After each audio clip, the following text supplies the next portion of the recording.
Hello and welcome to Worldview with me, Gavin Lee. It is 6 o'clock. We're live in Paris on the 20th of July. It is this day in 1969 that Neil Armstrong uttered the words "one small step for man, one giant leap for mankind" as Apollo 11 landed on the moon. Let's get the headlines tonight. A period of calm reported in the embattled Syrian city of Sueda. More than 100,000 people are reported to have been displaced after a week of violence and failed ceasefires with Arab tribal fighters battling the minority Druze community. Syria's interior minister says tribal fighters have been made to leave, but there are reports of tens of thousands of people trapped inside the city, no electricity or water, and food scarce. We'll explain a crisis that's complex and hear from Turkey too, a key supporter of Syria's new government, with our correspondent Jasper Morton. Palestinians sheltering in the Gaza city of Deir al-Baza are ordered to leave immediately, which the IDF reported to be launching an imminent attack in the area. It's the first time the population of the city centre has been forced to flee, which has caused widespread panic among tens of thousands of people in a crowded neighbourhood. And it comes as Gaza's Hamas-run health ministry says 73 people have been killed while trying to reach aid locations across the Strip. And is it the end of an era of political dominance in Japan? It appears to be an election disaster for the ruling party of the Prime Minister. The coalition of Shigeru Ishiba is projected to lose its majority in the country's upper chamber after today's nationwide vote. It's already lost control of the lower house, and there's pressure on the PM to resign. But he's told reporters he ain't going nowhere. Coming up on France24.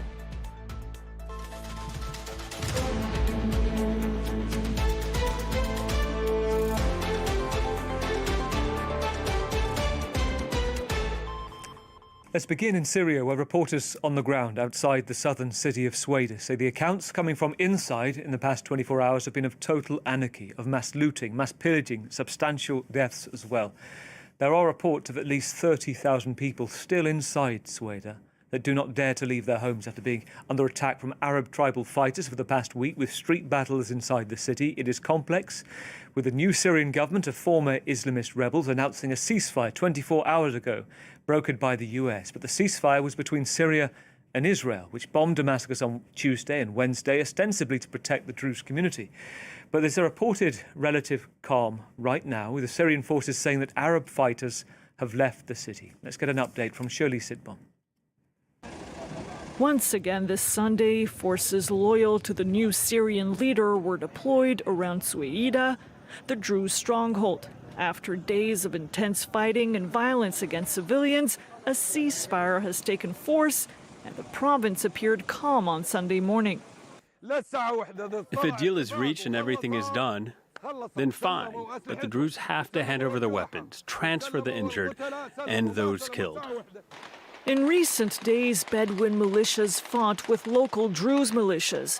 The Bedouins then called on their Sunni allies to join the fighting in an attempt to capture the area from the Druze, who have long lived there. On Saturday night, the Syrian interior minister said all militias had laid down their weapons. A ceasefire was announced to prevent the situation from sliding into a state of permanent conflict. This includes understandings agreed upon by the mediators and the Syrian state to ensure the end of current clashes. Last week, Israel bombed targets in Syria, in Sueda and in Damascus, saying it acted to defend the Druze community. Many Druze live in Israel. And although members of the community living on the Syrian side of the border have no ties to Israel, some of their leaders have been attacked by Sunni gunmen who accuse them of being Israel's allies. Let's cross to London. Let's bring in Broderick McDonald, a conflict researcher at the University of Oxford and also at King's College London's International Centre for the Study of Radicalism. Broderick, welcome to France24. There's been lots of disinformation, lots of different narratives. Give me your understanding of events in Sueda right now. It's been a horrific several days actually now, and what we've seen is time and time again, even when ceasefires are agreed to, different sides will break it, and that is what we worry about right now. We know that this most recent ceasefire has been agreed to by all sides, but there's still a significant risk that one side will break it. I've even heard reports from colleagues on the ground who've said that, parts of it are being breached or, people are not fully adhering to it. So whether or not they get through the next, 24, 48 hours, I think is critical, because we've seen horrific violence both committed to Druze and to Bedouin tribal communities on both sides over the last few days. And the only way to actually, bring this to a halt, bring this to a ceasefire, is through a lasting agreement that both sides can get behind, and which the government can implement in a responsible way. And to try to understand the complexity of the past week, is this a different type of conflict with different motivations than it did and how it started a week ago? The apparent robbery and abduction of a Druze merchant on a road to Sweden from Damascus, and suddenly with Israel becoming involved. Try to tell us about some of the groups, because I believe it's not just about, you have on one side Arab Bedouin fighters and the other the Druze community. You actually have different divisions in the Druze community and different divisions with the Arab fighters, and some of them saying that it was the Israeli bombings that have brought more fighters to Sweden. Completely. The conflict now has taken on an international level, both of involvement and significance, which really complicates the situation on the ground and makes it more difficult. Just to echo something that you touched on there, it's worth mentioning that the Druze militias that are fighting right now don't represent all Syrian Druze. Now, we've seen in the last few days more and more people are being pushed towards them, but the main leader who is behind these actions on the Druze side, at least, it does not speak for all Druze and is not universally accepted. In fact, there's been videos and images coming out of individual independent Druze, basically speaking out against him and saying, this is not right, this is not what we stand for. So on the ground, it's actually a lot more complex than is sometimes often, portrayed at the 30,000-foot level. You have, a Druze community which is not completely homogenous. You also have a Bedouin community that is not completely homogenous. And then, of course, you have the Syrian government, which itself, is made up of many different factions, many different groups, and they don't always pull in the same direction. They don't always have perfect discipline. And that's something that we worry about, too.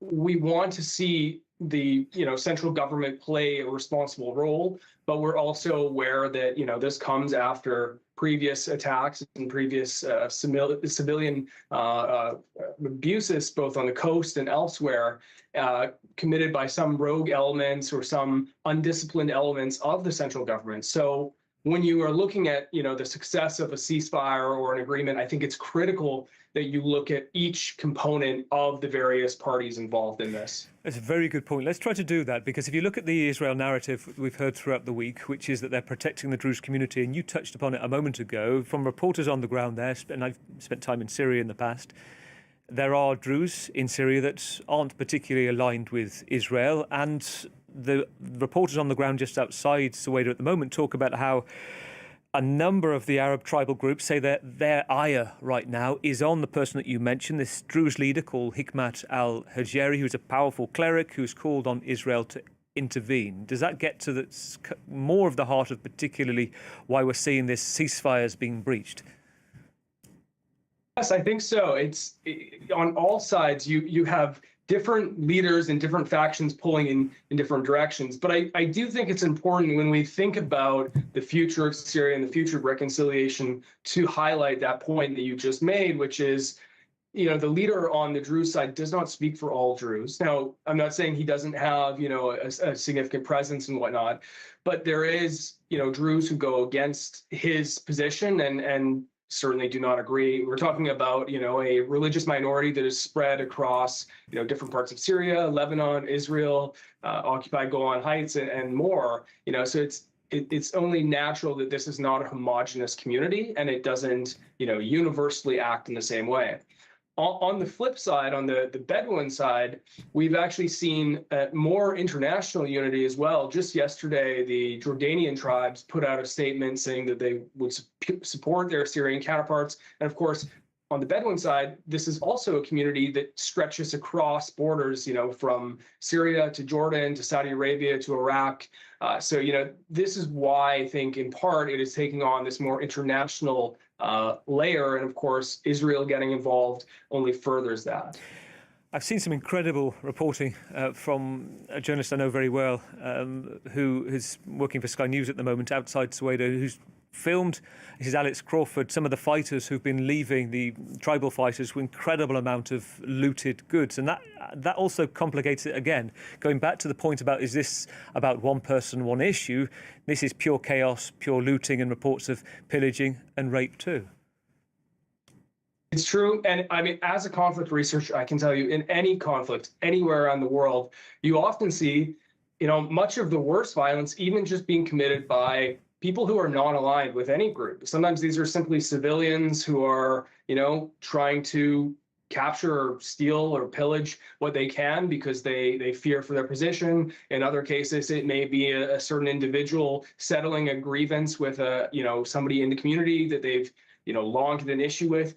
So that's the really dangerous thing about these kind of tensions. Once they start, they get out of control and you cannot manage them. No side, no matter what they say, can actually keep, the genie in the bottle once it gets out. And so what I think we're seeing now, particularly with the aid convoy that made it in today, this is the Red Cross, Red Crescent aid convoy, we're seeing hopefully a step down in the kind of volume and level of conflict, but we still are, very touch and go. And I think the next few hours, next few days are critical to see if we can avoid, a real catastrophe that's even worse than the kind of violence that we've seen already over the past few days. And as you say, with the Red Cross going in, with reports that there have been 30,000 people still inside their homes, terrified to get out, no electricity, no water, food being scarce as well. That also will probably start, won't we, to get reports as more aid organisations can get in. Just briefly, Broderick, is it too early to get a sense of whether we are over the worst of it? This is going to calm down now. Where do you see this going? It all depends, in my opinion now, on a few different things. Firstly, what do outside actors do? Do they try to escalate it? Do they try to get involved and make it worse? But also related to that is how the central government acts and how much discipline can they exert on their forces, which should be going in and separating, the Bedouin community and the Druze community, or the various parts of those communities, as we spoke about, which are warring with each other. That is, both of those are very much open questions. And I think it's positive that we've seen the U.S. and we've seen some of Syria's new partners in the Gulf, start to kind of advocate and really push as much as they can for, a lasting ceasefire agreement that no side breaches. But it is still, very much an open question. It simply depends how much, foreign powers get involved, outsiders get involved, and as well as, how disciplined both the government forces and then the two communities that we've been speaking about are able to keep their forces under, control and in, at least relative discipline. Really good to talk to you tonight, Broderick. Thank you. Broderick McDonald, a researcher at the University of Oxford at King's College London's International Centre 2. Thank you for your time this evening. Thank you. Let's move from the situation in Syria. Let's keep an eye on events there, because I want to get the view from Turkey and bring in Jesper Mortimer, our correspondent in Ankara. And it's worth saying that Turkey played a significant role in the coming of HTS, the once